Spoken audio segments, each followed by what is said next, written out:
Hello दोस्तों, नमस्कार। आप सभी लोगों का स्वागत है हमारे YouTube चैनल अमर साइकोलॉजी में। दोस्तों, आज हम लोग डीएलएड फर्स्ट सेमेस्टर, जिसमें जो प्रथम प्रश्न पत्र होता है बाल विकास का, उसी का प्रीवियस ईयर क्वेश्चन पेपर जो 2016 से 2024 तक जितने भी पेपर हुए हैं, उन्हीं सभी प्रश्नों को, जो बहुविकल्पीय प्रश्न हैं, उन्हीं को आज हम लोग सॉल्व करने वाले हैं। तो ये वीडियो जो डीएलएड फर्स्ट सेमेस्टर के स्टूडेंट हैं उनके लिए बहुत ही इंपॉर्टेंट है, क्योंकि आप लोगों को पता होगा कि डीएलएड फर्स्ट सेमेस्टर और डीएलएड थर्ड सेमेस्टर का जो एग्जाम है वो अक्टूबर माह में होने वाला है। तो इसलिए आप लोग इसकी तैयारी में लग जाइए। एक महीना मान के चलिए, एक महीना है आपके पास। और ये जो क्वेश्चन पेपर है बाल विकास का 2016 से 24 तक, यदि आप इस पूरे वीडियो को, सारे क्वेश्चंस को आप देख लेते हैं, समझ लेते हैं, तो मैं आपको ये विश्वास दिलाता हूं कि आप पेपर में 15 में से 15 क्वेश्चन आप सही करके आएंगे।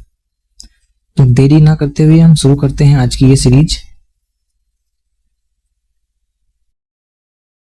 तो पहला प्रश्न आपके सामने ये रहा कि टीएटी व्यक्तित्व परीक्षण निर्माण किसने किया। तो टीएटी व्यक्तित्व परीक्षण का निर्माण किसने किया? पहला ऑप्शन है हरमन रोसार, मॉर्गन एन मरे, थर्स्टन, सी कोड एवं बैकमैन। तो दोस्तों, टीएटी एक व्यक्तित्व परीक्षण है। इसका full form thematic apperception test होता है। और इस व्यक्तित्व का परीक्षण जो है, व्यक्तित्व परीक्षण जो है, इसका निर्माण जो मॉर्गन और मरे ने किया था। हमारा नेक्स्ट क्वेश्चन क्या है? नेक्स्ट क्वेश्चन है हमारा, केंद्रीय प्रवृत्ति का मापक नहीं है। केंद्रीय प्रवृत्ति का मापक नहीं है। पहला ऑप्शन है मध्यमान, मध्यांक, बहुलक और प्रसार। केंद्रीय प्रवृत्ति को हम इंग्लिश में सेंट्रल टेंडेंसी कहते हैं, जो कि ये बताता है इसमें कि जो आप रिसर्च जब किया जाता है तो रिसर्च में मध्यमान निकालते हैं, मध्यांक निकालते हैं, बहुलक निकालते हैं, प्रसार निकालते हैं। तो ये सेंट्रल टेंडेंसी का कौन सा ऐसा मापक है जो इन चारों में से नहीं है, आपको बताना है। तो इसमें जो मापक नहीं है वो प्रसार है, क्योंकि मध्यमान, मध्यांक और बहुलक ये तीनों केंद्रीय प्रवृत्ति का मापक है। हमारा नेक्स्ट क्वेश्चन है, संवेग का प्रकार नहीं है। तो आप बताइए इसमें से कौन सा संवेग का प्रकार नहीं है। पहला ऑप्शन है ध्यान, दूसरा प्रेम, तीसरा क्रोध, चौथा भय। तो इसमें से जो हमारा संवेग का प्रकार नहीं है वो है ध्यान। नेक्स्ट क्वेश्चन हमारा ये है, कोहलर ने अपने सीखने के सिद्धांत का प्रतिपादन किसके ऊपर प्रयोग करते हुए किया था। दोस्तों, जो कोहलर ने जो अपना सिद्धांत दिया, जो अपना प्रयोग किया था, ये एक जानवर के ऊपर किए थे। उस जानवर का नाम आपको बताना है कि वो कौन सा जानवर था। तो पहला ऑप्शन है वनमानुष, कुत्ता, मनुष्य, बिल्ली। तो इसका कौन सा ऑप्शन सही होगा? इसका ऑप्शन सही है वनमानुष, क्योंकि कोहलर ने जो अपना सिद्धांत दिया था, अपना प्रयोग किया था, वो एक वनमानुष के ऊपर किए थे। उसका नाम सुल्तान था। ये बताइए कुत्ते पे किसने किया था? तो कुत्ते पे हमारे पावलाव साहब ने किया था। बिल्ली पे किसने किया था? बिल्ली पे थॉर्नडाइक ने किया था। हमारा नेक्स्ट क्वेश्चन, स्मृति का अंग नहीं है। तो स्मृति का कौन सा इन चारों में से अंग नहीं है? पहला ऑप्शन है सीखना, धारण, तीसरा चिंतन और चौथा है पहचान। तो स्मृति का कौन सा अंग नहीं है? वो ऑप्शन होगा हमारा चिंतन। चिंतन जो है हमारा स्मृति का अंग नहीं है। बाकी सीखना, धारण करना और पहचान करना ये हमारी स्मृति के ही अंग हैं। नेक्स्ट क्वेश्चन, कल्पना की सामग्री स्मृतियां हैं, कथन है। हमारा छठवां जो क्वेश्चन है, ये कल्पना की सामग्री स्मृतियां हैं, ये कथन किसने कहा है? पहला ऑप्शन है बोरिंग एवं गेट्स एवं रेबर्न, मैकडूगल। तो इसका जो ऑप्शन सही होगा वो होगा हमारा बोरिंग एंड अन। बोरिंग व अन ने किया है। नेक्स्ट क्वेश्चन, किसी परिस्थिति में प्राप्त ज्ञान प्रशिक्षण का अन्य दूसरी परिस्थिति में उपयोग करना कहलाता है। तो इसको आपको बताना है कि कोई एक परिस्थिति में हम कोई चीज सीखते हैं, ज्ञान सीखते हैं, प्रशिक्षण लेते हैं और उसको हम दूसरी परिस्थिति में जाकर उसका उपयोग कर देते हैं, तो ये क्या कहलाता है? पहला ऑप्शन है हमारा सीखने का वक्र, सीखने की प्रेरणा और सीखने की रुचि। चौथा ऑप्शन हमारा है सीखने का स्थानांतरण। तो इसमें हमारा जो सही ऑप्शन होगा वो होगा सीखने का स्थानांतरण। क्योंकि जो सीखने का स्थानांतरण होता है उसी में हम क्या करते हैं, उसी में हम कोई एक परिस्थिति में चीजों को जो सीखते हैं उसका प्रयोग हम किसी अन्य परिस्थिति में जाके करते हैं। तो हमारा यहाँ पे जो ऑप्शन होगा वो सीखने का स्थानांतरण होगा। नेक्स्ट क्वेश्चन हमारा, बहुलक के लिए संकेताक्षर का प्रयोग होता है। जो बहुलक होता है, बहुलक के लिए संकेताक्षर का प्रयोग, कौन से संकेताक्षर का प्रयोग होता है? तो इसमें ऑप्शन है Y, M, Z and S। इसमें कौन सा ऑप्शन सही होगा? तो यहाँ पे ऑप्शन होगा Z। तो बहुलक जो होता है, बहुलक के लिए संकेताक्षर का प्रयोग Z होता है। हमारा नेक्स्ट क्वेश्चन, धारण का संबंध निम्न में से किससे है? धारण का संबंध निम्न में से किससे है? बताइए। इसमें पहला ऑप्शन है रुचि, दूसरा ध्यान, तीसरा विकास और चौथा स्मृति। तो जो धारण का संबंध होता है वो हमारे स्मृति से होता है। नेक्स्ट क्वेश्चन, निम्न में से गेस्टाल्ट सिद्धांत है। तो गेस्टाल्टवादी का सिद्धांत, गेस्टाल्टवाद का सिद्धांत, गेस्टाल्ट सिद्धांत, इन चारों में से कौन सा ऐसा सिद्धांत है जो गेस्टाल्ट सिद्धांत? पहला ऑप्शन है हमारा प्रयास एवं त्रुटि सिद्धांत, अंतर्दृष्टि सिद्धांत, संबंध प्रतिक्रिया का सिद्धांत और हमारा चौथा है क्रिया प्रसूत अधिगम सिद्धांत। तो आप इसमें से बताइए कौन सा गेस्टाल्ट सिद्धांत है? तो इसका सही आंसर जो होगा अंतर्दृष्टि का सिद्धांत। यहाँ पे जो अंतर्दृष्टि का सिद्धांत था इसको कोहलर ने किया था और प्रयास एवं त्रुटि का सिद्धांत किसने दिया था? बताइए आप लोग। प्रयास एवं त्रुटि का सिद्धांत थॉर्नडाइक ने दिया था। संबंध प्रतिक्रिया सिद्धांत किसने दिया था? इसको दिए थे पावलोव साहब ने। और क्रिया प्रसूत अधिगम सिद्धांत इसको स्किनर ने दिया था। तुम्हारा नेक्स्ट क्वेश्चन 11वां नंबर क्वेश्चन क्या है? प्रेरणा का तात्पर्य है सजीव प्रयास। यह कथन किसका है? प्रेरणा का तात्पर्य है सजीव प्रयास, यह कथन किसका है? तो आप पहले से इसमें बताइए ऑप्शन में से। पहला ऑप्शन है गुड का, लावेल का, एवरिल का, वुडवर्थ का। तो जो प्रेरणा का तात्पर्य है सजीव प्रयास, ये कथन हमारा एवरिल का है। नेक्स्ट क्वेश्चन 12वां नंबर क्वेश्चन क्या है? सामान्यीकरण सिद्धांत के प्रतिपादक हैं। सामान्यीकरण सिद्धांत के प्रतिपादक कौन है इसमें से? पहला ऑप्शन थॉर्नडाइक, CHZ, स्किनर, ये रिकनर लिखा हुआ है यहाँ पे, थोड़ा सा यस लगेगा, स्किनर, गेट्स एवं अन्य। तो कौन सा ऑप्शन यहाँ पे सही होगा? सामान्यीकरण सिद्धांत के प्रतिपादक जो है CHZ ने, इन्होंने दिया था। नेक्स्ट क्वेश्चन 13वां नंबर क्वेश्चन हमारा है रोशा स्याही धब्बा परीक्षण। रोशा स्याही धब्बा परीक्षण में कुल कार्ड की संख्या है कितनी है? रोशा स्याही धब्बा परीक्षण में कितने कार्ड्स होते हैं? इसमें 10 कार्ड होते हैं। नेक्स्ट क्वेश्चन, व्यक्तित्व परीक्षण की आत्मनिष्ठ विधि है। व्यक्तित्व परीक्षण की आत्मनिष्ठ विधि है तो पहला ऑप्शन है समाजमिति विधि, प्रासंगिक अंतर्बोध विधि, कहानी पूर्ति विधि, जीवन इतिहास विधि। तो इसमें से जो व्यक्तित्व परीक्षण की आत्मनिष्ठ विधि है वो है जीवन इतिहास विधि। नेक्स्ट क्वेश्चन, जो प्रेरक सीखे जाते हैं उसे कहते हैं। तो जो हम ऐसे प्रेरक जिसको हम अपने वातावरण से, अपने समाज से सीखते हैं, लोगों से सीखते हैं, उसको क्या कहते हैं? उसे कहते हैं हम अर्जित अवप्रेरक। नेक्स्ट क्वेश्चन दोस्तों, आप इसको, हमारा 2024 का ये क्वेश्चन समाप्त हो गया है। अब हम 2023 का क्वेश्चन देखेंगे, बहुविकल्पीय प्रश्न। आप देखेंगे इसमें से कि बहुत सारे प्रश्न रिपीटेड हैं, बार बार पेपर में पूछे जा रहे हैं। इसलिए मैं कह रहा हूं कि आप इसको बड़े ध्यान से पढ़ते चलिए, ध्यान देते हुए चलिए और इसको समझते हुए चलिए, क्योंकि यदि आप इस पूरे सीरीज को कर लेते हैं तो आप 15 में 15 करने के सक्षम हो जाएंगे। चलिए, हम 2023 का पहला क्वेश्चन हमारा है केंद्रीय प्रवृत्ति का मापक नहीं है। देखिए दोस्तों, पहला क्वेश्चन रिपीट हो गया, 2024 में आया था, इसमें भी पूछा गया है। तो केंद्रीय प्रवृत्ति का मापक कौन सा नहीं है? आप लोग बताइए।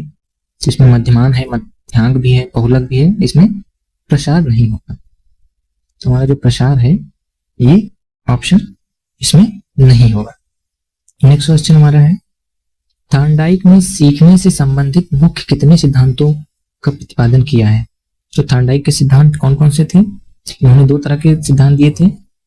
सीखने के संबंधित मुख्य जो सिद्धांत दिए थे वो दिए थे 3 और जो गौड़ सिद्धांत दिए थे वो 5 दिए थे। तो इसमें कौन सा ऑप्शन सही होगा? इसमें सीखने से संबंधित जो मुख्य सिद्धांत दिए थे वो 3 हो। 3 कौन कौन से थे? तत्परता का सिद्धांत, अभ्यास का सिद्धांत और प्रभाव का सिद्धांत। ये हमारे थर्ड आई के मुख्य सिद्धांत थे। ठीक है, नेक्स्ट चलते हैं हम। नवजात शिशु में हड्डियों की संख्या होती है।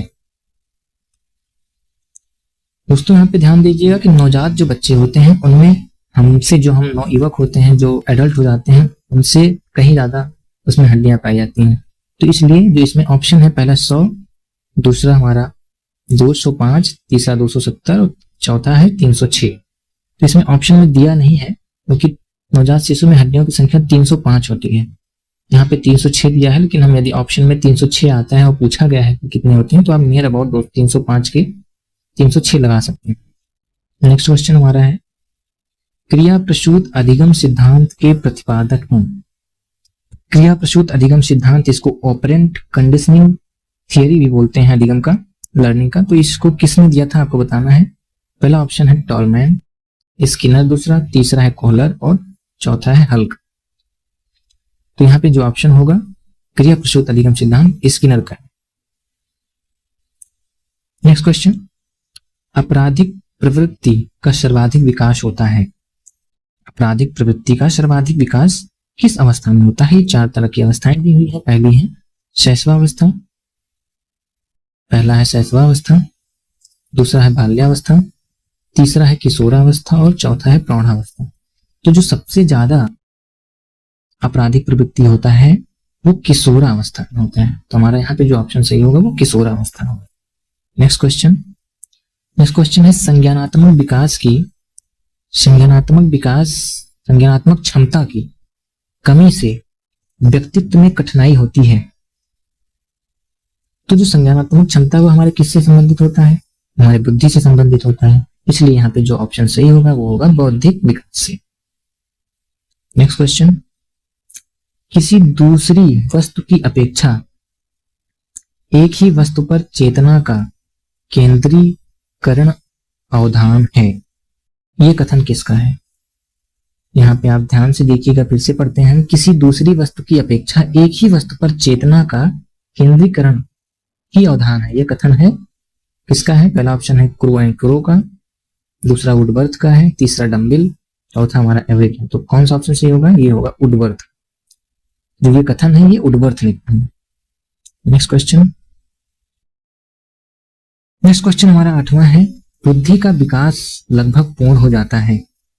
जो हमारा बुद्धि का विकास पूर्ण होता है वो 4 तरह की अवस्थाएं हैं। पूछा हुआ है कि चारों अवस्थाओं में बुद्धि का विकास लगभग पूर्ण हो जाता है। तो कौन सी अवस्था में लगभग पूर्ण हो जाता है? पहला ऑप्शन है हमारा शैशवावस्था, दूसरा है बाल्यावस्था, तीसरा है किशोरावस्था और चौथा है सभी अवस्थाओं में। तो जो बुद्धि का विकास होता है वो किशोरावस्था में लगभग पूर्ण हो जाता है। तो ऑप्शन नंबर 7 किशोरावस्था। नेक्स्ट क्वेश्चन हमारा है, 9वां प्रश्न है हमारा, सीखने को प्रभावित करने वाला सबसे प्रभावपूर्ण कारक है। तो सीखने को प्रभावित करने वाला सबसे प्रभावपूर्ण कारक कौन सा है? ऑप्शन है प्रेरणा, ध्यान, रुचि, चौथा है स्मृति। तो इसमें सबसे ज्यादा जो प्रभावपूर्ण कारक होता है वो होता है प्रेरणा। इसमें ध्यान, स्मृति, रुचि, ये तीनों क्या होते हैं? सीखने को प्रभावित करते हैं, लर्निंग को अफेक्ट करते हैं, लेकिन जो सबसे ज्यादा प्रभावपूर्ण कारक होता है वो प्रेरणा होता है। तो इसलिए यहाँ पे ऑप्शन आ प्रेरणा सही होगा। नेक्स्ट क्वेश्चन हमारा है, बालक के अभिप्रेरणा उत्पन्न करने का प्रमुख स्रोत। बालक के अभिप्रेरणा उत्पन्न करने का प्रमुख स्रोत, कोई बालक है उसने प्रेरणा उत्पन्न करनी है तो उसका सबसे प्रमुख स्रोत कौन कौन सा? पहला ऑप्शन है हमारा उद्दीपक, रुचि, आवश्यकता, चौथा है उपयुक्त सभी। तो यहाँ पे जो ऑप्शन सही होगा वो होगा उपयुक्त सभी। नेक्स्ट क्वेश्चन 11वां प्रश्न हमारा है, अनुवांशिकता का वाहक होता है, जो हेरिडिटी होता है जेनेटिक्स, उसका वाहक क्या होगा? जो हम अपने माता पिता से विशेषताओं को, चीजों को जो हम अपने एंसेस्टर से खुद इनहेरिट करते हैं, पीढ़ी दर पीढ़ी जो ट्रांसफर होता है, तो उसका वाहक कौन सा होता है, क्या होता है? उसमें ऑप्शन है आरएनए, बी है केंद्रक, सा है तुम्हारा जीन्स, दा है सीड। तो ऑप्शन जो सही है यहाँ पे वो है जीन्स। जीन्स जो होते हैं वही हमारे आनुवंशिकता का वाहक होते हैं। नेक्स्ट क्वेश्चन हमारा, व्यक्तित्व मापन की सबसे अच्छी विधि है, जो पर्सनालिटी मेजर किया जाता है, व्यक्तित्व को जो मापा जाता है उसमें सबसे अच्छी विधि कौन सी होती है? व्यक्तिगत, बा है वस्तुनिष्ठ, सा है प्रक्षेपण, दा है उपयुक्त सभी। तो यहाँ पे सबसे अच्छी विधि पूछी गई है, तो सबसे अच्छी विधि जो होती है ऑप्शन सा प्रक्षेपण विधि होती है। हमारा 13वां प्रश्न है, भाटिया बैटरी परीक्षण संबंधित है। तो भाटिया बैटरी परीक्षण किससे संबंधित है? ऑप्शन आ अभिरुचि से, ऑप्शन बा व्यक्तित्व से, ऑप्शन सा बुद्धि से, ऑप्शन दा इनमें से कोई नहीं। तो जो भाटिया बैटरी परीक्षण होता है ये हमारे बुद्धि से संबंधित होता है। ऑप्शन सा यहाँ पे सही हो जाएगा। नेक्स्ट क्वेश्चन हमारा 14वां प्रश्न है, शिक्षा में सृजनात्मकता का प्रयोग किस रूप में होता है? तो जो शिक्षा में सृजनात्मकता जो हमारी क्रिएटिविटी होती है उसका प्रयोग जो होता है वो ऑप्शन सा चिंतन के रूप में होता है। यहाँ पे जो सही ऑप्शन होगा वो होगा चिंतन। नेक्स्ट क्वेश्चन हमारा है, पियाजे के अनुसार, जीन पियाजे के अनुसार बालक के संज्ञानात्मक विकास की स्थितियां हैं। तो जो जीन पियाजे थे उन्होंने बालक के संज्ञानात्मक विकास की 4 अवस्थाएं या स्थितियां बताई थी। कौन कौन सी थी? पहला हमारा सेंसरी मोटर स्टेज था, दूसरा हमारा प्री ऑपरेशनल स्टेज था, और तीसरा हमारा कॉन्क्रीट ऑपरेशनल स्टेज था, चौथा हमारा फॉर्मल ऑपरेशनल स्टेज था। तो यहाँ पे वही पूछा गया है कि पियाजे के अनुसार बालक के संज्ञानात्मक विकास की स्थितियां हैं। कौन कौन कितनी अवस्थाएं थी? 2 थी, 4 थी कि 6 थी कि 3 थी? तो यहाँ पे 4 ऑप्शन सही होगा। तो हमारा 2023 का ये 15 प्रश्न समाप्त हुए। अब हम 2022 के प्रश्न पे चलते हैं। 2022 का पहला प्रश्न है, बाल विकास के अंतर्गत निम्नलिखित आयु वर्ग है। तो जो बाल विकास के अंतर्गत हम कितने वर्ष तक के बच्चों को बाल विकास के अंतर्गत उनका अध्ययन किया जाता है? तो इसका ऑप्शन पहला है 0 से 18 वर्ष, दूसरा है बी 20 से 30 वर्ष, तीसरा है हमारा 25 से 35 वर्ष, और डी है हमारा 35 से ऊपर। तो यहाँ पे जो सही आंसर होगा वो ऑप्शन ए होगा 0 से 18 वर्ष। नेक्स्ट क्वेश्चन हमारा है, बुद्धि का विकास लगभग पूर्ण हो जाता है। देखिए ये फिर से रिपीट हो गया है पेपर में, 2022 के पेपर में 2023 में भी आया हुआ है कि बुद्धि का विकास लगभग पूर्ण हो जाता है। तो मैंने पहले बताया हुआ है, आप लोग बता सकते हैं किसमें पूर्ण हो जाता है? तो बुद्धि का विकास लगभग पूर्ण हो जाता है, ये हमारा ऑप्शन सी किशोरावस्था में हमारा लगभग पूर्ण हो जाता है। यहाँ पे फिर 18वां प्रश्न, नवजात शिशु में हड्डियों की संख्या होती है। देखिए यहाँ पे फिर से क्वेश्चन रिपीट हो गया है, इसलिए मैं बोल रहा हूँ आप ध्यान से इसको पढ़ते चलिए, क्योंकि क्वेश्चन बहुत सारे रिपीट होते हैं पेपर में। हर साल आपको कई सारे प्रश्न ऐसे रिपीटेड मिलेंगे। तो नवजात शिशु में कितनी हड्डियां होती हैं आप लोग बताइए? पहले मैंने बता चुके हैं, तो इसमें जो ऑप्शन होगा वो डी होगा, 305 हड्डी। सीखने को प्रभावित करने वाला सबसे महत्वपूर्ण कारक, देखिए ये भी प्रश्न रिपीट हो गया है। सबसे महत्वपूर्ण कारक कौन सा होता है सीखने को? प्रेरणा होता है। रुचि, ध्यान, स्मृति ये प्रभावित करते हैं, लेकिन सबसे महत्वपूर्ण पूछा हुआ है तो प्रेरणा सही है। सीखने, नेक्स्ट क्वेश्चन हमारा 20वां है, सीखने की सही परिभाषा है। तो सीखने का सही परिभाषा क्या है? ऑप्शन देखते हैं। ऑप्शन ए है आदेशों का पालन करना, बिल्कुल नहीं। रटना, ये तो हो ही नहीं सकता। दूसरों के साथ काम करना, ये भी नहीं सही है। तो सीखने का सही परिभाषा क्या हो जाएगा हमारा? अनुभव और प्रशिक्षण द्वारा व्यवहार में परिवर्तन। तो हमारा option number C is the correct answer. तो हम नेक्स्ट क्वेश्चन पे अब चलेंगे। 21 क्या है? प्रयत्न एवं भूल सिद्धांत का प्रतिपादन किया। तो प्रयत्न एवं भूल के सिद्धांत को किसने प्रतिपादित किया था? आप लोग बताइए। तो प्रयत्न एवं भूल सिद्धांत को थॉर्नडाइक ने किया था। उन्होंने ही तो बिल्ली पे जो किया था ना, बिल्ली पे, तो उसमें बिल्ली बार बार हाथ पैर ऐसे मार रही थी, अचानक से लीवर खुल जाता है, उसी को वो बार प्रयास कर रही थी, गलती कर रही थी, फिर सही काम कर रही थी, ऐसे ऐसे करते हाथ पैर मारते हुए उसने लीवर को ओपन कर लिया। तो ये सिद्धांत जो है प्रयत्न और भूल का सिद्धांत थॉर्नडाइक का है। नेक्स्ट क्वेश्चन हमारा है, बालक के नैतिक विकास का तात्पर्य उसके किस विकास से होता है? तो बालक के नैतिक विकास का तात्पर्य उसके चारित्रिक विकास से होता है। किससे होता है? चारित्रिक विकास से। तो option D is correct. Next question हमारा, निम्न में कौन सा प्रकार मनोवैज्ञानिक है? ऑप्शन है पहला बहिर्मुखी, दूसरा सैद्धांतिक, तीसरा भक्तिहीन, चौथा राजनीतिक। तो इनमें निम्न में से कौन सा प्रकार मनोवैज्ञानिक है? तो मनोवैज्ञानिक यहाँ पे ऑप्शन ए सही होगा, बहिर्मुखी, क्योंकि मनोविज्ञान में ही बहिर्मुखी अंतर्मुखी व्यक्तित्व के बारे में जानते हैं, तो इसलिए मनोवैज्ञानिक जो होगा वो ऑप्शन ए बहिर्मुखी होगा। नेक्स्ट क्वेश्चन हमारा है, आत्म केंद्रित व्यक्ति का व्यक्तित्व होता है, तो जो आत्म केंद्रित होता है, सेल्फ सेंटर्ड होता है, वो किस प्रकार का व्यक्तित्व वाला होता है? वो होता है अंतर्मुखी।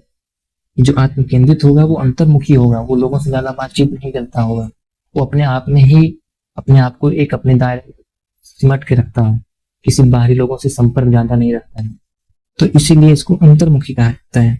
तो जो आत्म केंद्रित व्यक्ति होते हैं वो अंतर्मुखी होते हैं। नेक्स्ट क्वेश्चन हमारा है, चिंतन के साधनों में एक है, तो चिंतन के साधनों में जो एक होता है वो ऑप्शन ए सही होगा यहाँ पे, संकेत।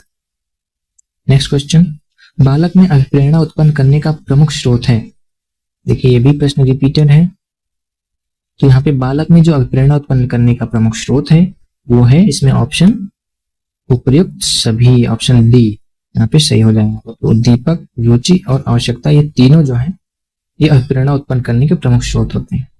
नेक्स्ट क्वेश्चन हमारा है, स्मृति एक आदर्श पुनरावृत्ति है, यह कथन किसका है? तो ये कथन हमारा स्काउट का है। नेक्स्ट क्वेश्चन हमारा, सृजनात्मक बालक की विशेषता होती है, तो कौन सी विशेषता होती है? जो क्रिएटिव बच्चे होते हैं उनमें कौन कौन सी विशेषताएं होती हैं? ऑप्शन ये है, वे संवेदनशील होता है, संवेदनशील। दूसरा ऑप्शन है हमारा परिहास प्रिय होता है, सी ऑप्शन है जिज्ञासु होता है, और डी ऑप्शन हमारा उपयुक्त है। तो यहाँ पे जो सृजनात्मक बालक होता है उसकी विशेषताएं ये उपयुक्त सभी होंगी। नेक्स्ट क्वेश्चन, संवेग का प्रकार नहीं है, तो संवेग के कौन कौन से प्रकार नहीं है? यहाँ पे ऑप्शन ए है क्रोध, भय, ध्यान, उपलब्धि, प्रेरक। तो यहाँ पे जो उपलब्धि प्रेरक है ये हमारा क्या है? संवेग के प्रकार नहीं है। क्रोध, भय और ध्यान ये हमारे संवेग में आते हैं। नेक्स्ट क्वेश्चन है हमारा, फ्रायड के अनुसार आक्रामकता का कारण है, तो जो सिगमंड फ्रायड थे इन्होंने आक्रामकता का कारण क्या बताया था?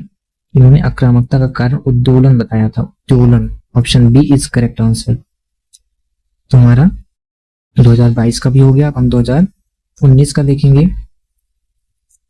2019 का पहला प्रश्न है, जिस प्रकार शारीरिक विकास के लिए भोजन का महत्व है उसी प्रकार सामाजिक विकास के लिए शिक्षा का, यह कथन किसका है?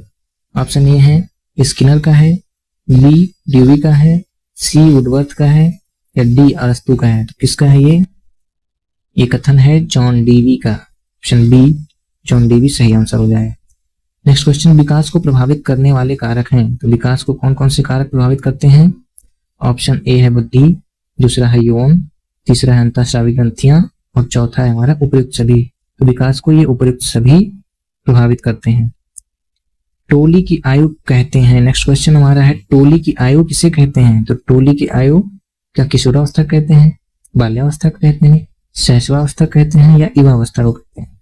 तो टोली की जो आयु होती है वो बाल्यावस्था को कहते हैं, ऑप्शन बी यहाँ पे सही होता है। नेक्स्ट क्वेश्चन हमारा, मनुष्य जो कुछ बनना होता है, मनुष्य को जो कुछ बनना होता है प्रारंभ के 4-5 वर्षों में ही बन जाता है, ये कथन किसका है?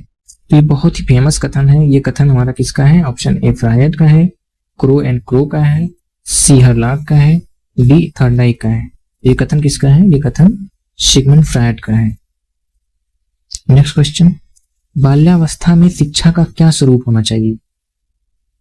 यदि कोई बालक है तो उसको शिक्षा किस प्रकार दी जानी चाहिए? वही यहाँ पे प्रश्न पूछा है कि बाल्यावस्था में शिक्षा का स्वरूप कैसा होना चाहिए। ऑप्शन देखते हैं हम लोग। ऑप्शन ए है खेल कूद की छूट बिल्कुल नहीं देनी चाहिए, ये तो बिल्कुल गलत है। बच्चों को तो खेलना चाहिए, उनको खेल कूद के माध्यम से ही काम कराना चाहिए। नेक्स्ट क्वेश्चन है, गुरुकुल प्रणाली द्वारा शिक्षा नहीं देनी चाहिए, ये भी गलत है। पिटाई करने वाले अध्यापक द्वारा शिक्षा दी जानी चाहिए, ये भी गलत है। ऑप्शन बी हमारा जो यहाँ पे ये सही हो जाएगा, क्योंकि जो बाल्यावस्था में होता है, जो बालक होता है, उसको खेलों एवं रचनात्मक कार्यों के माध्यम से शिक्षा दी जानी चाहिए। यदि खेल और रचनात्मक कार्यों के माध्यम से शिक्षा दी जाएगी बच्चों को, तो बच्चे बहुत जल्दी से सीखेंगे, उनमें रचनात्मक कार्यों को करने की प्रवृत्ति बढ़ेगी खेल के माध्यम से वो बहुत सारी चीजों को जल्दी से सीखने का प्रयास करते हैं। इसलिए हमारा ऑप्शन बी यहाँ पे सही हो जाएगा। नेक्स्ट क्वेश्चन हमारा है, बालक के मानसिक विकास के लिए शिक्षक को करना चाहिए। तो बालक के मानसिक विकास के लिए शिक्षक को क्या करना चाहिए? स्नेह और सहानुभूतिपूर्ण व्यवहार करना चाहिए, संचरण प्रस्तुत करना चाहिए, उपयुक्त शिक्षण विधि का प्रयोग या उपयुक्त सभी। तो यहाँ पे हमारा उपयुक्त सभी हो जाएगा। नेक्स्ट क्वेश्चन हमारा, शिक्षा में सृजनात्मकता का प्रयोग किस रूप में होता है? देखिए ये भी प्रश्न फिर से रिपीट हुआ है। तो यहाँ पे कौन सा ऑप्शन सही हो जाएगा? शिक्षा में सृजनात्मकता का प्रयोग किस रूप में होता है? तो ऑप्शन सी यहाँ पे जो होगा चिंतन, ये हमारा सही हो जाएगा। चिंतन, सृजनात्मकता का प्रयोग चिंतन के रूप में। नेक्स्ट क्वेश्चन हमारा है, कल्पना के विकास के लिए शिक्षा में किन बातों पर ध्यान देना चाहिए? तो कल्पना के विकास के लिए किन बातों पर ध्यान देना चाहिए? ऑप्शन ए है हमारा भाषा विकास पर ध्यान देना चाहिए, कि कहानी सुनना चाहिए, किसी काल्पनिक खेलों और क्रियाओं के लिए अवसर देने चाहिए, कि उपयुक्त सभी। तो यहाँ पे जो ऑप्शन सही होगा वो उपयुक्त सही, डी ऑप्शन सही हो जाएगा। नेक्स्ट क्वेश्चन हमारा है, थॉर्नडाइक ने क्या दिया भाई? उन्होंने जो सिद्धांत दिया था, कौन कौन से सिद्धांत हैं देखते हैं, नियम कौन कौन से थे। पहला ऑप्शन है हमारा प्रभाव का नियम, दूसरा अभ्यास का नियम, तीसरा तत्परता का नियम, तो डी जो है उपयुक्त सभी। तो थॉर्नडाइक ने हमारे क्या दिए थे? सीखने के जो नियम दिए थे, वो जो प्रमुख नियम दिए थे वो 3 थे। 3 कौन कौन से थे? वो यही 3 नियम थे, प्रभाव का नियम, तत्परता का नियम और अभ्यास का नियम। तो यहाँ पे जो सही आंसर हो जाएगा उपयुक्त सभी हो जाएगा। नेक्स्ट क्वेश्चन हमारा, प्रेरणा होती है, प्रेरणा कैसी होती है हमारी? प्रेरणा हमारी सकारात्मक होती है, नकारात्मक होती है, कि दोनों होती है, कि उपयुक्त में से कोई नहीं होती? यहाँ पे जो सही आंसर होगा वो विकल्प सी होगा, जिसमें आ और बा दोनों सही है। मतलब प्रेरणा जो होती है वो सकारात्मक भी होती है और नकारात्मक भी होती है। नेक्स्ट क्वेश्चन हमारा, जीन प्याजे द्वारा बालक के संज्ञानात्मक विकास की अवस्थाओं में वर्णन किया गया है। तो जीन प्याजे ने संज्ञानात्मक विकास की कितनी अवस्थाएं दी थी? मैंने पहले बता दिया है कितनी अवस्थाएं हैं, तो वो है 4। नेक्स्ट क्वेश्चन, अधिगम स्थानांतरण के सिद्धांत हैं। तो अधिगम स्थानांतरण के कौन कौन से सिद्धांत हैं? मानसिक शक्तियों का सिद्धांत, बी है तुम्हारा समान तत्वों का सिद्धांत, सी है सामान्यीकरण का सिद्धांत और डी है उपयुक्त सभी। यहाँ पे जो ऑप्शन सही होगा वो होगा उपयुक्त सभी। यहाँ पे उपयुक्त सभी, ये तीनों जो है सिद्धांत, ये अधिगम स्थानांतरण के सिद्धांत हैं। नेक्स्ट क्वेश्चन हमारा है 43 नंबर, वह प्रेरक जिन्हें व्यक्ति अपने प्रयासों से प्राप्त करता है कहलाता है।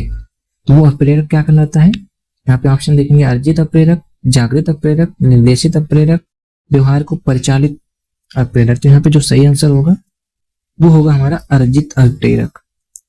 ऐसा अप्रेरक जिसको हम अपने समाज, अपने वातावरण से, अपने प्रयासों से अर्जित करते हैं, प्राप्त करते हैं, सीखते हैं, ऐसे प्रेरक को हम अर्जित प्रेरक कहते हैं। और जो हम अपने जन्म से ही लेकर पैदा होते हैं, अपने एंसेस्टर, अपने माता पिता से लेकर के पैदा हुए होते हैं, ऐसे प्रेरक जो होते हैं वो जन्मजात प्रेरक होते हैं। ये इसको हम बायोलॉजिकल मोटिव्स कहते हैं।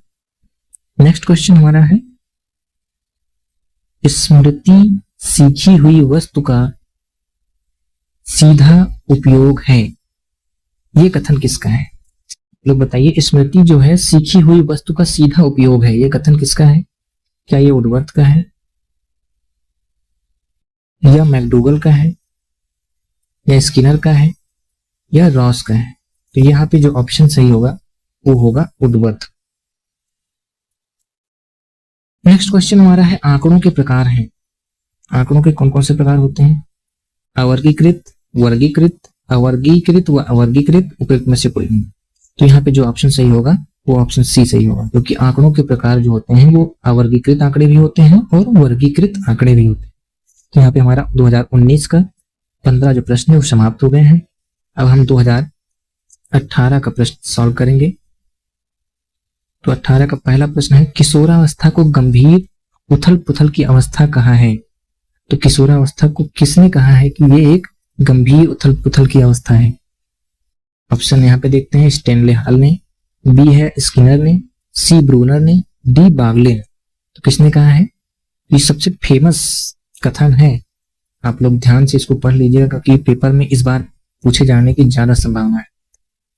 किशोरावस्था को गंभीर उथल पुथल की अवस्था जिसने कहा है वो है स्टेनले हॉल ने। नेक्स्ट क्वेश्चन हमारा है मानसिक आयु बटा वास्तविक आयु इंटू 100 सूत्र से मापन किया जाता है। तो ये किसका मापन किया जाता है भाई बताइए आप लोग। ये हमारा आईक्यू का मापन किया जाता है, आईक्यू का। तो ये बुद्धि लब्धि का है, बुद्धि लब्धि का सूत्र यही होता है। आप कर लीजिए इसको कि इसको मानसिक आयु बटा वास्तविक आयु इंटू 100 ये हमारा आईक्यू का सूत्र होता है। इससे हम बुद्धि लब्धि को मापते हैं। नेक्स्ट क्वेश्चन हमारा है वो मानसिक योग्यता जिसके द्वारा व्यक्ति किसी नवीन रचना को प्रस्तुत करता है कहलाती है। क्या कहलाती है? क्या वो ज्ञान कहलाती है, योग्यता कहलाती है, सृजनात्मकता कहलाती है, इनमें से कोई नहीं। तो यहाँ पे क्या कहलाएगा? ये नवीन रचना की बात करता है तो नवीन रचना हमारा सृजनात्मकता। ऑप्शन सी यहाँ पे सही होगा। नेक्स्ट क्वेश्चन शारीरिक रचना बुद्धि रुचि व्यक्तित्व आदि में एक व्यक्ति का दूसरे व्यक्ति से भिन्न होना कहलाता है। तो ऑप्शन ए हमारा क्या है? सामूहिक भिन्नता, बी हमारा भौतिक भिन्नता, सी हमारा शारीरिक भिन्नता, डी हमारा वैयक्तिक भिन्नता। तो यहाँ पे जो ऑप्शन सही होगा वो हमारा डी सही हो जाएगा, क्योंकि वैयक्तिक भिन्नता में ही व्यक्ति की शारीरिक रचना बुद्धि रुचि व्यक्तित्व आदि सभी एक व्यक्ति से दूसरे व्यक्ति से भिन्न होते हैं, इसलिए इसको इंडिविजुअल डिफरेंसेस या वैयक्तिक भिन्नता कहा जाता है। तो यहाँ पे जो सही आंसर होगा वो हमारा वैयक्तिक भिन्नता हो जाएगा। नेक्स्ट क्वेश्चन हमारा संज्ञानात्मक विकास की कमी से व्यक्तित्व को कठिनाई होती है। तो संज्ञानात्मक विकास की कमी से व्यक्तित्व को कठिनाई होती है, तो व्यक्ति को कौन सी कठिनाई होगी? व्यक्तित्व में बौद्धिक विकास। ऑप्शन यहाँ पे बी सही हो जाएगा, बौद्धिक विकास में, क्योंकि हमारा संज्ञान जो है वो हमारी बुद्धि से जुड़ा हुआ है, इसलिए यहाँ पे बौद्धिक विकास में कठिनाई होगी। नेक्स्ट क्वेश्चन सिगमंड फ्रायड द्वारा प्रतिपादित व्यक्तित्व विकास के सिद्धांत को कहा जाता है। तो जो सिगमंड फ्रायड ने अपना व्यक्तित्व विकास के सिद्धांत दिया था उसका नाम है, ऑप्शन सी यहाँ पे सही हो जाएगा, मनोविश्लेषणात्मक सिद्धांत। इसको इंग्लिश में कहा जाता है साइको एनालिटिकल थियरी। यहाँ पे ऑप्शन सी सही हो जाएगा। नेक्स्ट क्वेश्चन परोक्ष वस्तुओं के संबंध में चिंतन कहलाता है। कोई ऐसी वस्तु जो हमारे आंख के सामने नहीं, जिसको हम देख नहीं सकते, अब्स्ट्रैक्ट है, जिसको हम महसूस नहीं कर सकते, उसके बारे में चिंतन करना क्या कहलाता है? उसके बारे में चिंतन करना हमारा ऑप्शन यहाँ पे ए सही हो जाएगा, कल्पना कहलाता है। नेक्स्ट क्वेश्चन हमारा है किसी समस्या का समाधान करने के लिए गत अनुभवों को नए ढंग से समायोजित किया जाना कहलाता है। तो क्या कहलाएगा बताइए आप लोग। किसी समस्या का समाधान करने के लिए गत अनुभवों को नए ढंग से समायोजित किया जाना कहलाता है। ये कहलाएगा हमारा तर्क। तर्क के माध्यम से हम अपने पुराने अनुभवों को नए ढंग से समायोजित करते हैं किसी भी समस्या को क्या करने के लिए, किसी भी समस्या का समाधान करने के लिए। नेक्स्ट क्वेश्चन हमारा है किसी के द्वारा विभिन्न परिस्थितियों में समायोजन कहलाता है। तो किसी के द्वारा जो होता है विभिन्न परिस्थितियों में समायोजन जो होगा, यदि वो शारीरिक रूप से स्वस्थ होगा या संवेगात्मक विकास उसका या मानसिक स्वास्थ्य या उपयुक्त सभी। तो यहाँ पे उपयुक्त सभी सही ऑप्शन होगा, क्योंकि कोई व्यक्ति यदि शारीरिक रूप से स्वस्थ है, उसका संवेगात्मक विकास जो है सही से हो रहा है, उसका मानसिक स्वास्थ्य अच्छा है, तभी वो अलग अलग परिस्थितियों में अपने आप को समायोजित कर सकता है। उसका समायोजन तभी सही हो सकता है, नहीं तो वो किसी भी परिस्थिति में अपने आप को समायोजित नहीं कर सकता। इसलिए यहाँ पे उपयुक्त सभी ऑप्शन सही होंगे। नेक्स्ट क्वेश्चन सीखने की मात्रा तथा समय के संबंध को चित्रांकित करने वाली वक्र रेखा कहलाती है।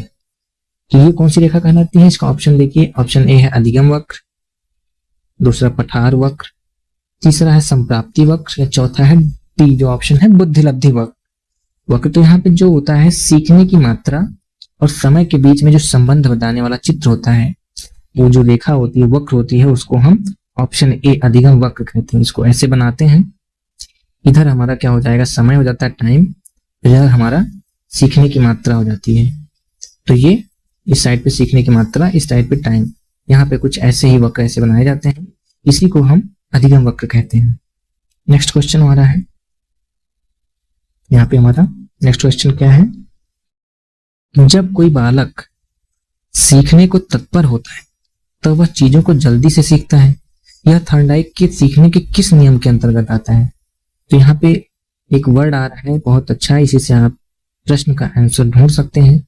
जब कोई बालक सीखने को तत्पर है, सीखने को क्या है, तत्पर है, तो सीखने के तत्पर की बात कर रहा है, तो इसलिए कौन सा नियम लगेगा यहाँ पे? यहाँ पे ऑप्शन बी सही हो जाएगा, तत्परता का नियम। चलो नेक्स्ट चलते हैं। हमारा नेक्स्ट क्वेश्चन है, सीखने के किस सिद्धांत के अंतर्गत व्यक्ति संपूर्ण परिस्थिति के प्रत्यक्षीकरण के आधार पर सीखता है? तो सीखने के किस सिद्धांत के अंतर्गत व्यक्ति परिस्थितियों को पूर्ण रूप से उसको देखता है, उस परिस्थिति को देखने के बाद, प्रत्यक्षीकरण करने के बाद तब जाकर के वो अधिगम करता है। तो ये कौन सा सिद्धांत है? तो ये सिद्धांत हमारा ऑप्शन ए क्या हो जाएगा, प्रयत्न और भूल का सिद्धांत, अनुकरण का सिद्धांत, बी जो है संबंध प्रतिक्रिया का सिद्धांत, डी जो है अंतर्दृष्टि या सोच का सिद्धांत। यहाँ पे जो ऑप्शन सही होगा वो कौन सा ऑप्शन सही होगा? वो ऑप्शन सही होगा हमारा डी, अंतर्दृष्टि या सोच का सिद्धांत। अंतर्दृष्टि या सोच का ही सिद्धांत जो है, जिसको कोहलर ने दिया था, चिंपैंजी पे, वनमानुष पे प्रयोग किए थे इन्होंने, जिसका नाम सुल्तान था, उस पे एक अध्ययन किया, प्रयोग किया था। उसी सिद्धांत को कहा जाता है अंतर्दृष्टि या सोच का सिद्धांत। और ये सिद्धांत क्या कहता है, इस सिद्धांत में हम जो व्यक्ति होता है वो संपूर्ण परिस्थिति को एक तरह से देखा जाता है तो एज ए होल इसका परसेप्शन करता है, उस परिस्थिति को एज ए होल परसीव करता है। देन वो जाकर के अपने संज्ञान को लगा के, अपने संज्ञानात्मक शक्तियों का प्रयोग कर करके वो चीजों को सीखता है। तो यहाँ पे जो ऑप्शन सही होगा वो हमारा डी सही हो जाएगा। नेक्स्ट हमारा चलते हैं, क्वेश्चन है, वे प्रेरक जिन्हें व्यक्ति अपने प्रयासों से प्राप्त करता है कहलाते हैं। ये क्वेश्चन फिर से रिपीट हो गया है, तो ये ऑप्शन कौन सा सही हो जाएगा? ऐसे प्रेरक या अभिप्रेरक जो हमको अपने प्रयासों से प्राप्त होते हैं, ऐसे प्रेरक को हम अर्जित प्रेरक कहते हैं। नेक्स्ट क्वेश्चन, अधिगम धारणा पुनः स्मरण तथा पहचान आदि प्रक्रियाएं आती हैं, किसके अंतर्गत आती हैं? क्या ध्यान के अंतर्गत आती हैं, कल्पना के अंतर्गत आती हैं, क्या रुचि के अंतर्गत आती हैं, या स्मृति के अंतर्गत आती हैं? तो जो अधिगम धारणा पुनः स्मरण तथा पहचान है, ये स्मृति के अंतर्गत आती हैं। स्मृति मेमोरी के ही ये स्टेप्स होते हैं। अधिगम धारणा पुनः स्मरण और पहचान ये मेमोरी के अंतर्गत आता है, तो इसलिए ऑप्शन यहाँ पे डी सही हो जाए। नेक्स्ट क्वेश्चन, वह प्राप्तांक जो किसी प्रदत्त को दो बराबर भागों में बांटता है कहलाता है। तो कौन सा ऐसा प्राप्तांक होता है जो आंकड़े को क्या कर देते हैं, प्रदत्त को या आंकड़े को, डेटा को दो बराबर भागों में बांट देता है? तो दो बराबर भागों में बांटने वाला जो प्राप्तांक होता है वो क्या है? वो होगा माध्यिका, मीडियन बोलते हैं। मीडियन ही है कि ये दो बराबर भागों में बांट देता है। मान के चलिए कि 1, 2, 3, 4, 5, 6, 7, 8 और 9। यहाँ पे जो 9 है, अभी एक तरह से डेटा आपके पास हो गया। इस डेटा को आप दो बराबर भागों में बांट दीजिए। तो कैसे बांटेंगे? 4 इधर हो गए और 4 इधर हो गए, तो जो बीच वाला पार्ट होता है, यहीं से डेटा को दो बराबर भागों में बांट दिया गया। तो जो बीच वाला पार्ट होता है, इसी को हम माध्यिका बोलते हैं, मीडियन कहा जाता है। तो ऐसा प्राप्तांक जो किसी पदार्थ को दो बराबर भागों में बांट दे, वो माध्यिका कहलाता है। तो ऑप्शन यहाँ पे बी, माध्यिका सही हो जाएगा। नेक्स्ट क्वेश्चन, हमारा 2018 खत्म हो गया, 17 पे चलते हैं। तो 17 पे हमारा ऑप्शन क्या है? क्वेश्चन पहला है हमारा, बाल विकास की अवस्थाएं होती हैं। बाल विकास की अवस्थाएं कभी कभी किसी पेपर में कहीं कहीं देख लोगे 3 है, कहीं 4 है, लेकिन जो मुख्यतः देखी जाती है वो 3 मानी जाएंगी। शैशवावस्था, बाल्यावस्था और किशोरावस्था। इन तीनों अवस्थाओं को हम बाल विकास की अवस्थाओं के अंतर्गत पढ़ते हैं। लेकिन कहीं कहीं आपको 4 दिख जाएगा कि जो बाल्यावस्था है उसको 2 भागों में बांट देते हैं, अर्ली चाइल्डहुड, पूर्व बाल्यावस्था और उत्तर बाल्यावस्था। तो इस तरह से यहाँ पे 4 हो जाती हैं कभी कभी, लेकिन ऑप्शन में 3 है तो 3 लगाना ज्यादा सही रहेगा, क्योंकि मुख्य जो होती हैं वो 3 ही होती हैं, शैशवावस्था, बाल्यावस्था और किशोरावस्था। यहाँ ऑप्शन सी हो जाएगा, ऑप्शन बी यहाँ पे सही हो जाएगा। नेक्स्ट क्वेश्चन हमारा है, बाल मनोविज्ञान का सर्वाधिक महत्व है। जो बाल मनोविज्ञान होता है वो का महत्व सर्वाधिक है, किस दृष्टि से? बाल विकास की दृष्टि से, बाल शिक्षा की दृष्टि से, बाल विकास एवं शिक्षा की दृष्टि से, बाल समायोजन की दृष्टि से। तो यहाँ पे जो सही आंसर होगा वो सी हो जाएगा, बाल विकास एवं शिक्षा की दृष्टि से। यहाँ पे देखिए फिर से क्वेश्चन से रिपीट हो गए हैं। 63 नंबर क्वेश्चन, किशोरावस्था बड़े बल, तनाव, तूफान तथा विरोध की अवस्था है, ये कथन किसका है? इसके पहले अभी पेपर में रिपीटेड प्रश्न आपने बताया किशोरावस्था जो है बड़े उथल पुथल की अवस्था है। तो ये सारी चीजें जो भी इस तरह से प्रश्न आ रहे हैं उसका सही आंसर सिर्फ एक ही होगा, वो होगा हमारा स्टैनले हॉल। किशोरावस्था को बड़े बल, तनाव, तूफान और विरोध की अवस्था जिसने भी कहा है वो है हमारे स्टैनले हॉल। नेक्स्ट क्वेश्चन है, प्रयास तथा त्रुटि सिद्धांत के प्रतिपादक हैं, इसको आप लोग बताइए क्या सही होगा? इसमें कौन सा ऑप्शन सही होगा? प्रयास एवं त्रुटि का सिद्धांत, ऑप्शन सी हमारे थॉर्नडाइक का। नेक्स्ट क्वेश्चन हम चलेंगे, केंद्रीय प्रवृत्ति का मापक नहीं है, ये भी क्वेश्चन रिपीटेड है। तो कौन सा मापक नहीं है यहाँ पे? ऑप्शन यहाँ पे सी हो जाएगा, प्रसार केंद्रीय प्रवृत्ति का मापक नहीं है। नेक्स्ट क्वेश्चन, किशोरावस्था की विशेषताओं की सर्वोत्तम रूप से व्यक्त करने वाला एक शब्द है। तो जो किशोरावस्था में क्या होता है, इसका ऑप्शन जो सबसे सही होगा वो अस्थिरता होती है। जब किशोर होते हैं, किशोरावस्था में जब किशोर होते हैं, बच्चे होते हैं, उनमें अस्थिरता पाई जाती है। वो समझ नहीं पाते हैं कि वो समाज में किस तरह से रहें, लोग से कैसे बातें करें, वो हमेशा एकदम कंफ्यूजन में बने रहते हैं। तो उनका इमोशन भी अस्थिर रहता है, वो हमेशा परेशान रहते हैं, समायोजन सही से नहीं कर पाते हैं। तो इनमें सबसे जो सही चीज होगा, सही रूप से जो विशेषताएं होगी वो हमारा अस्थिरता होगी। नेक्स्ट क्वेश्चन, बाल विकास को प्रभावित करने वाला कारक नहीं है। तो जो कारक हमारे बाल विकास को प्रभावित नहीं करते हैं वो कौन से कारक है?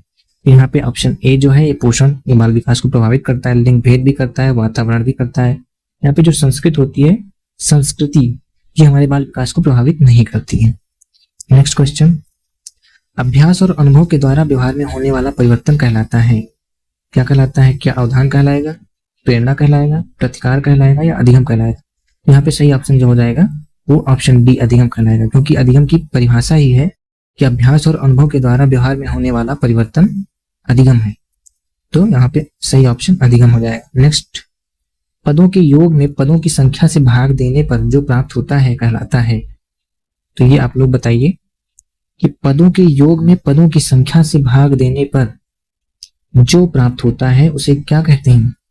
उसे हम माध्य कहते हैं। ऑप्शन डी यहाँ पे सही हो जाएगा। माध्य का जो सूत्र होता है वो पदों का योग बटा पदों की संख्या होती है। यहाँ पे सही ऑप्शन डी माध्य हो जाएगा। नेक्स्ट है, बालकों में स्वतंत्रता की आकांक्षा किस अवस्था में प्रबल हो जाती है?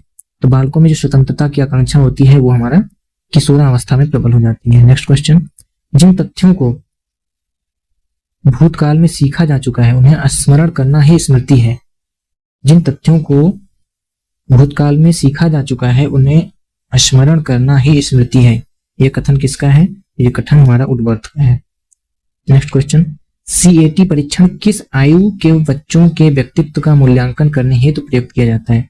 जो सीएटी होता है, चिल्ड्रन परसेप्शन टेस्ट कहलाते हैं ये, और ये किस आयु वर्ग के बच्चों के व्यक्तित्व का मापन करने के लिए या मूल्यांकन करने हेतु प्रयोग किया जाता है।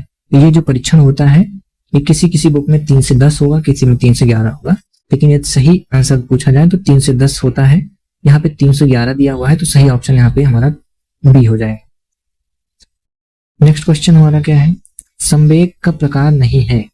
यहाँ पे संवेग का कौन कौन सा प्रकार नहीं है? क्रोध, ये तो संवेग है, भय, ये भी संवेग है, प्रेम, ये भी एक संवेग है, लेकिन यहाँ पे जो सी ऑप्शन है ध्यान, ये ध्यान संवेग नहीं है, तो यहाँ पे सही आंसर हो जाएगा ध्यान। प्रतिभाशाली बालक की बुद्धि लब्धि होती है, तो जो प्रतिभाशाली बालक होते हैं उसकी बुद्धि लब्धि ऑप्शन सी सही हो जाएगा, 140 से अधिक होती है।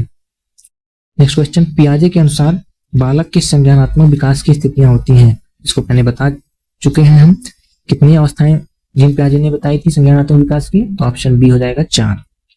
2017 का खत्म हो गया, हम 2016 पे देखते हैं। यहाँ से ये क्वेश्चन फिर से रिपीटेड है। पहला क्वेश्चन, बालक का विभाजन कितनी अवस्थाओं में किया जाता है? तो पहला यहाँ पे बी ऑप्शन सही हो जाएगा, 3 में। नेक्स्ट क्वेश्चन, बालकों को पूर्वजों से प्राप्त गुण कहा जाता है? गलत हो गया यहाँ पे टाइपिंग में, कहाँ हो गया है, कहा जाता है। तो ये क्या कहा जाता है? अनुवांशिकता होता है। ये अनुवांशिकता जो जेनेटिक होता है, जेनेटिक चीजों को हम अपने पूर्वजों से प्राप्त करते हैं, उसी को हम जेनेटिक कहते हैं। नेक्स्ट क्वेश्चन हमारा, बुद्धि के समूह कारक सिद्धांत का प्रतिपादन किसने किया है? तो किसने किया है यहाँ पे हिलमाई ने किया है, वेबर, थॉमसन या थर्स्टन। तो यहाँ पे ऑप्शन सही हो जाएगा थर्स्टन, ऑप्शन नंबर सी। बुद्धि के समूह कारक सिद्धांत का प्रतिपादन थर्स्टन ने किया है। नेक्स्ट क्वेश्चन, निम्नलिखित में से कौन सा परीक्षण बुद्धि का मापन करता है? तो बुद्धि का मापन कौन कौन सा करता है? CAT करता है, TAT करता है या MAT करता है? तो यहाँ पे जो यह चौथा ऑप्शन है भाटिया बैटरी, यहाँ पे जो सही ऑप्शन है वो भाटिया बैटरी परीक्षण जो है ये बुद्धि का परीक्षण, एक बुद्धि का परीक्षण है, ये बुद्धि का मापन करता है। बाकी ये तीनों जो होते हैं व्यक्तित्व के मापन के परीक्षण है। नेक्स्ट क्वेश्चन हमारा, जीन पियाजे द्वारा बालक के संज्ञानात्मक विकास का वर्णन कितनी अवस्थाओं में किया गया है? देखिए फिर से पेपर में रिपीटेड क्वेश्चन बार बार पूछा जा रहा है, तो इसको बहुत अच्छे से आप लोग पढ़ते चलिए। तो इसका जो ऑप्शन होगा संज्ञानात्मक विकास की अवस्था अकॉर्डिंग टू जीन पियाजे कितनी है? 4 है। नेक्स्ट, वो मानवीय योग्यता जिसके आधार पर वह किसी नवीन रचना या विचार को प्रस्तुत करता है कहलाती है। ये फिर से रिपीटेड क्वेश्चन है, जिसमें नवीन रचनाओं की बात आ जाती है वो हमारा ऑप्शन नंबर सी रचनात्मकता हो जाएगा, रचनात्मकता। नेक्स्ट क्वेश्चन, व्यक्तित्व का संपूर्ण व्यवहार प्रतिमान जो उसकी समस्त विशेषताओं के योग को व्यक्त करता है कहलाता है।